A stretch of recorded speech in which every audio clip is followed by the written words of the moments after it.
What's up guys, Trent Meyer here, Rapid Permits. I'm going to help you out here real quick. I'm going to tell you everything that you need to know to get a dock permit for yourself in the Florida Keys. All right, first thing to think about, what you need. You need to know what your needs are. What boats are you parking there? What length of the dock do you need? What's the draft need to be at the dock to facilitate your boat parking there? Widths, lengths, boat lifts. Think of everything that you need to facilitate using the dock for your vessel and future vessels even, so it can accommodate that, because this is a long, tedious, and expensive process. So you're going to want to make sure that you've thought everything through, even for if you're going to get a bigger boat in the future, etc. Now, once you've gone through that, you're going to have to think about the location on your property. So depending on how big your property is, you may have multiple options. If you have smaller property, you may only have one option, but you need to think about where you're going to put it, if it's going to affect your view, if you're going to put a big 4-post lift in, if you like sitting and watching the sunset, is that going to block your sunset view, different things like that. So it all comes into factor, and you need to think about everything.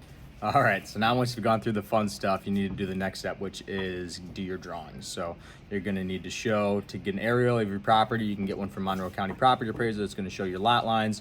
You need to draw the dock, lengths, widths, dimensions, where it's going, how far out it is into the water body, et cetera, but you're gonna need to draw up those plans that show the entire scope of work before you can submit for anything. All right, cool. Now you got your plans done. So now that your plans are done, you're actually going to apply for the permits. The first permit that I always like to apply for is the DEP permit.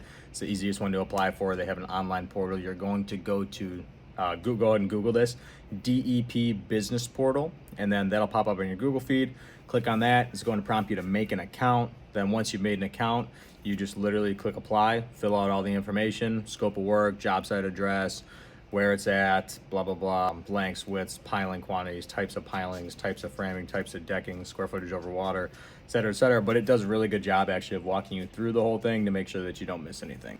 All right, so now that you're done with the DEP permit application, you're going to go ahead and do the Army Corps permit application. The Army Corps, as with everything, is a little more tricky and a little more involved than the state and the DEP permit. So you're actually gonna have to go to the Army Corps' website, navigate to the South District, which is gonna be the Florida Keys. That's what they call it. It's the Jacksonville South District.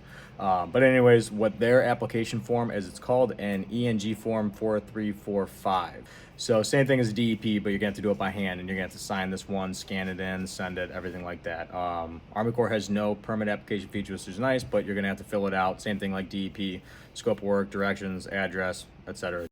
All right, now when you're done with that, you're going to have to actually email it to them. Like I said, no online portal for the Army Corps, so you're gonna actually email it to this email address, which we'll give you right now, because you probably won't be able to find it anywhere else. It's, I call it Seaples, but it's SEAPPLS at usace.army.mil. Scan it in, make sure you sign everything, scan it in, and then email it to them, and then you're good for the Army Corps.